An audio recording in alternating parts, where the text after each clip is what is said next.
Permettez-moi aujourd'hui de vous présenter le thème concubinage versus mariage. La fiscalité des concubins à haut revenu et fortune conséquence, combien ça coûte? Lorsque vous vivez en concubinage, vous êtes imposé individuellement. Chaque concubin reçoit sa propre déclaration d'impôt. Est-ce que vous allez pouvoir toucher des prestations en cas de décès de votre partenaire? Pour cela, j'ai fait un petit arrangement d'informations qui vous seront très utiles. En cas de succession, en cas de décès de votre partenaire, vous n'héritez pas automatiquement. De même, vous ne pouvez être désigné comme bénéficiaire dans le testament que dans une faible mesure si les réserves des descendants ou des parents doivent être respectées.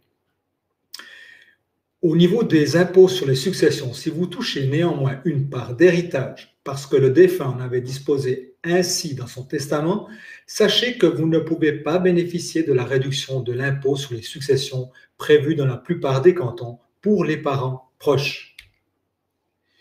Au niveau de la rente de veuve ou de veuf, le partenaire du défunt n'obtient de rente de veuf ni de l'AVS ni de l'assurance accident. Et pour ce qui touche des capitaux de prévoyance, sachez qu'après le décès de votre partenaire, de nombreuses caisses de pension ne vous accorderont que des prestations pour survivants limitées. Informez-vous de vos droits directement auprès de votre caisse de pension. Le concubinage n'étant pas réglé dans la loi, votre partenaire et vous-même ne serez pas traités sur le plan juridique comme un couple marié ou en partenariat enregistré, mais dans une large mesure comme deux individus distincts.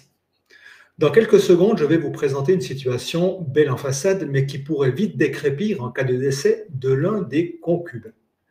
Je vais aborder la fiscalité du vivant du couple des partenaires. Vous y verrez la fiscalité actuelle. Avec cette situation, j'ai abordé quelques pistes de réflexion en relation avec le décès du concubin. En fait, j'ai cherché à réduire la fiscalité par le mariage. Puis, vous verrez la fiscalité des capitaux de prévoyance de monsieur. Et pour finir, l'imposition de la succession en tant que concubin et en tant que couple marié. La fiscalité est gourmande pour ce genre de profil et elle doit être prise en compte car elle va diminuer fortement la masse nette après impôt reçu lors de la succession. Je n'ai pas voulu aborder la situation du défunt alors qu'il a des enfants ou des frères et sœurs. Mais sachez tout de même que le législateur n'a rien prévu dans ce cas pour le concubin ou la concubine. Il est opportun d'y penser avant et de prendre des mesures correctives nécessaires. Abordons la situation chiffrée. Ici, nous avons une première variante au niveau des revenus et fortunes. Nous sommes dans une situation de concubinage. Nous sommes dans le canton de Genève, à Grand-Lancy.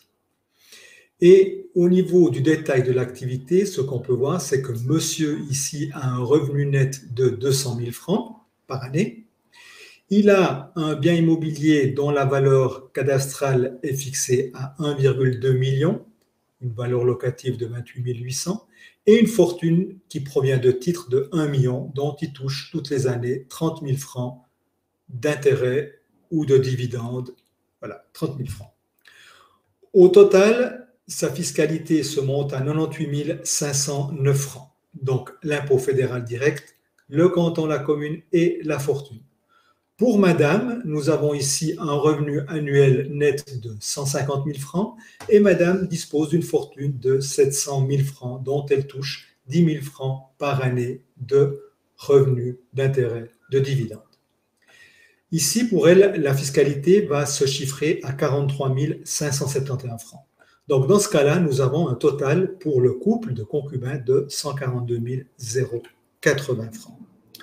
Ma réflexion a été basée sur la suivante, c'est que je me suis fixé sur le décès du concubin et là, je me suis dit que peut-être de travailler sur le mariage des concubins serait peut-être une idée. Peut-être pas au niveau de la fiscalité sur les revenus, mais en tout cas au niveau de tout ce qui est succession. Alors, voyons ce que ça donne. Donc, si maintenant nous procédons au mariage de ce couple, eh bien, le revenu imposable ici va passer à, excusez-moi, la totalité ici de la fiscalité va passer à 153 320 francs au niveau de l'IFD, canton commune et fortune.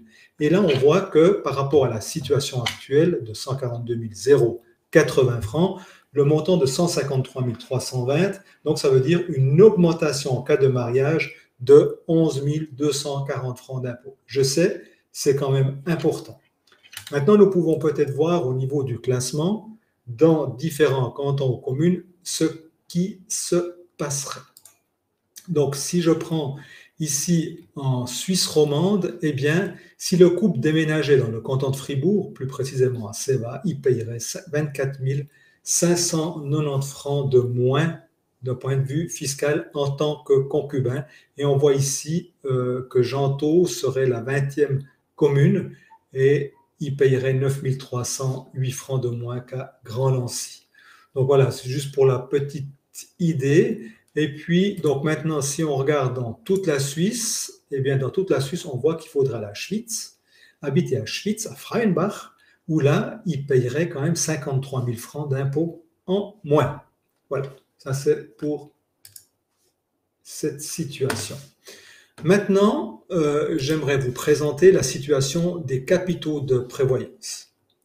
Imaginons ici que monsieur a un capital LPP de 1,5 million au moment du décès et un troisième pilier A de 180 000 francs. Ici maintenant, si la concubine venait à toucher ces montants, eh bien, elle devrait s'acquitter d'un impôt total de 147 130 francs sur cette prestation de 1 680 000. Toujours donc à Grand-Lancy. Maintenant, qu'est-ce qui se passe si le couple est marié? Donc, si le couple est marié et que madame toucherait cette prestation, eh bien, la fiscalité serait de 142 112 francs. Ça fait une petite économie de 5 000 francs, pas grand-chose. Maintenant, nous allons voir au niveau de la succession et donation. Donc là, c'est le plus gros morceau. Donc, je prendrai ici le cas du concubinage et nous avons une fortune totale pour monsieur de 2,2 millions. Imaginons que madame, donc la concubine, touche ce montant-là. Qu'est-ce qu'il va se passer? Donc, sur la fortune des titres de 1 million, eh bien, la fiscalité va se monter à 543 862 francs. Ça représente quand même une masse importante de 54%. Et pour ce qui est du bien immobilier situé à Genève, donc valeur cadastrale de 1,2 million, eh bien la fiscalité totale sera de 688 634 francs. Ce qui veut dire que là, nous avons un impôt total de 1 232 496 francs. Voyons la situation en cas de mariage. En cas de mariage, eh bien, nous avons toujours notre million ici qui provient des titres et notre bien immobilier de 1,2 million. Et là, la fiscalité eh bien, baisse à 36 000 francs, ce qui veut dire qu'on a une baisse totale de 1 196 496 francs. Alors, je ne sais pas si pour vous, je veux dire, dans cette situation, vous envisageriez le mariage, mais en tout cas, ce que je peux dire, c'est que grâce au mariage, eh bien, la fiscalité diminue énormément. C'est quand même 1,2 million d'impôts en moins. Enfin, permettez-moi de faire une petite synthèse chiffrée. Donc, pour cela, je vais juste enlever le partage et je vais revenir ici dans ma présentation. Voilà. Au niveau de la fiscalité des capitaux issus d'une succession, donc on a ici en cas de concubinage, pour le cas qu'on vient de voir. Au niveau des capitaux de prévoyance, la prestation totale est de 1 680 000. Et puis, donc 1 680 000 au niveau des capitaux de prévoyance, qui donne un impôt total de 147 130 francs. Et puis, nous avons ensuite 2,2 millions qui proviennent de titres et de l'immeuble. Au total, nous avons ici 3,8 millions de prestations imposable. Ce qui veut dire que l'impôt est de 1 379 626 francs, ce qui représente tout de même une charge de 35,56%. J'espère que cela vous sera utile et je reste bien entendu à votre disposition pour étudier votre cas et vous proposer des solutions intelligentes et financièrement viables.